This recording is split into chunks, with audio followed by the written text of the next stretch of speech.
Tonight, against all odds, we have grasped it. The future is in our hands. New York's latest mayoral story reads like a campaign and a family epic at once. It threads exile and return, classrooms and film sets, housing courts and hip-hop studios. At the center is a candidate fixated on affordability, surrounded by a family for whom politics and art are everyday language.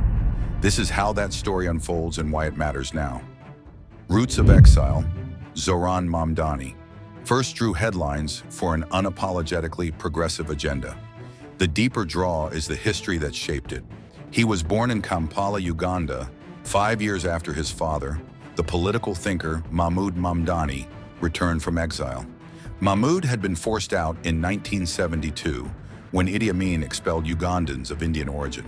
In 1984, after criticizing government policy, he was punished again. The Milton Obote regime stripped him of his Ugandan citizenship. Stateless but undeterred, he kept writing, teaching, and organizing. He finally returned in 1986, determined to help rebuild a country that had tried to erase him. That was the landscape into which Zohran arrived, a home that knew the cost of speaking out and the duty to keep doing it. His mother is filmmaker Mira Nair, the artist behind Monsoon Wedding and Mississippi Masala, whose movies helped shape a global conversation about migration, identity, and home.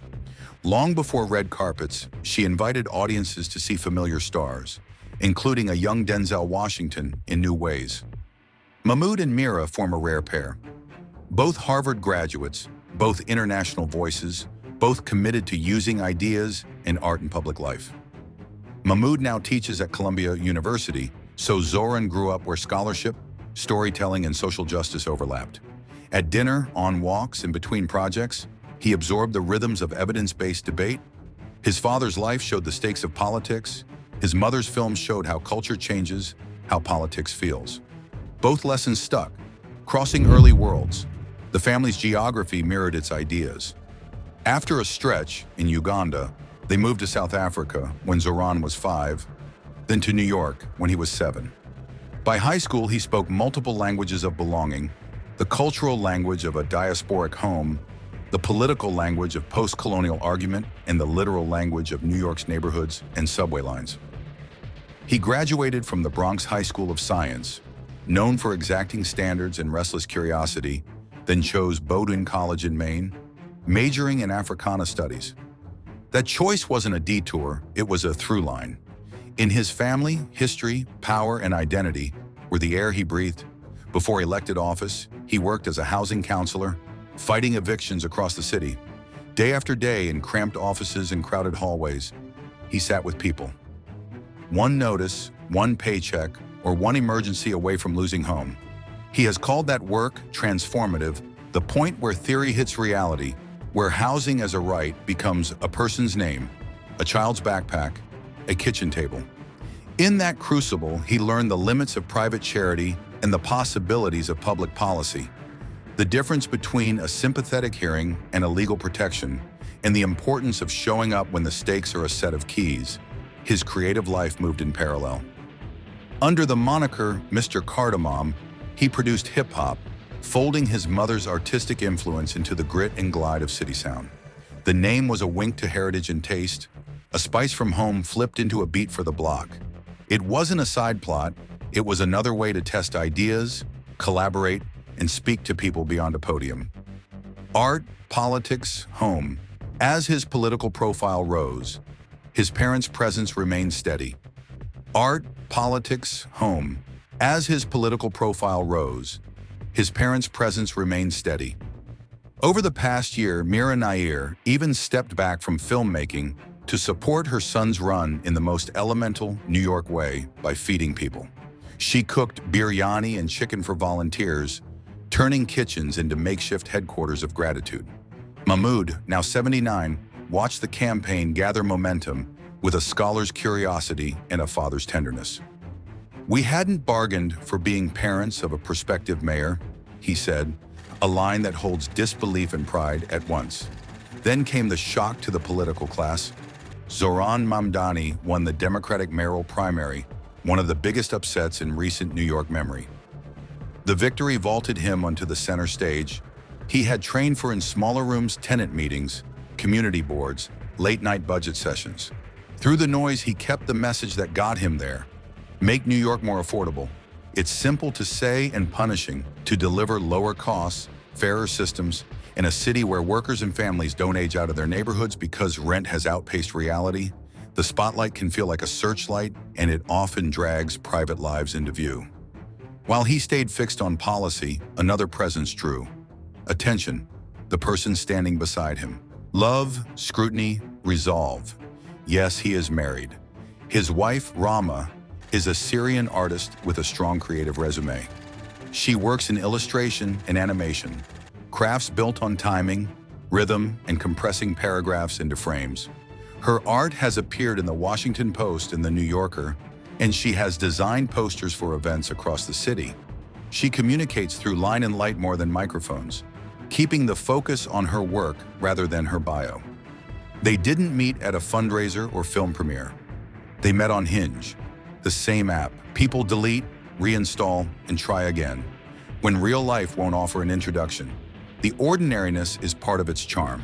No grand staircase, no twist. They married in a civil ceremony.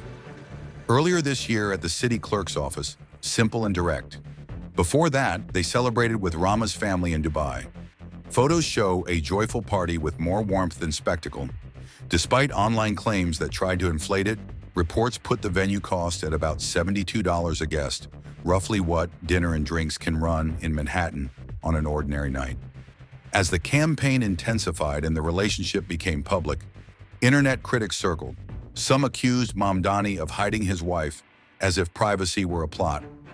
Others attacked Rama for pro-Palestine themes in her art. Still others tried to spin the Dubai celebration into scandal. He answered without hedging. Posting civil ceremony photos on Instagram, he wrote, 3 months ago, I married the love of my life, Rama. Now right-wing trolls are trying to make this race, which should be about you, about her. He added, Rama isn't just my wife. She's an incredible artist who deserves to be known on her own terms. You can critique my views, but not my family. The conclusion matched his campaign's momentum. We have to stand up and fight back. Rama mostly stayed quiet, letting her work and his program speak. On election day, she posted a tender carousel, playful photo booth strips. From an Eid event, the classic I voted sticker selfie, and a childhood snapshot of Zohran with the kind of wide-open grin campaigns pay fortunes to capture. Her caption said, only what mattered, she couldn't be prouder.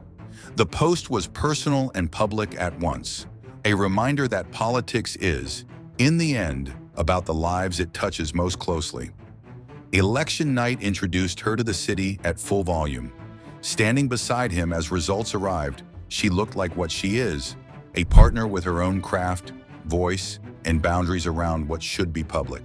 In a world that turns everything into content, their choice to keep some things quiet felt like intention, not secrecy. The family thread continued backstage. Volunteers spoke of Mira's meals with almost the same fervor. They once reserved for canvassing routes. Mahmoud's quiet presence lent a gently professorial air to green rooms otherwise crammed with cameras and coffee cups. The combination underscored something instinctive about the campaign. It rested not only on slogans but on kitchens, couches, and the unpaid, unglamorous work politics runs on. Meanwhile, other power centers adjusted to a new figure on the rise. One of them is embodied by a congresswoman whose endorsements and organizing energy can reshape a race. Alexandria Ocasio-Cortez. She is no romantic lead here, she is a political counterpart.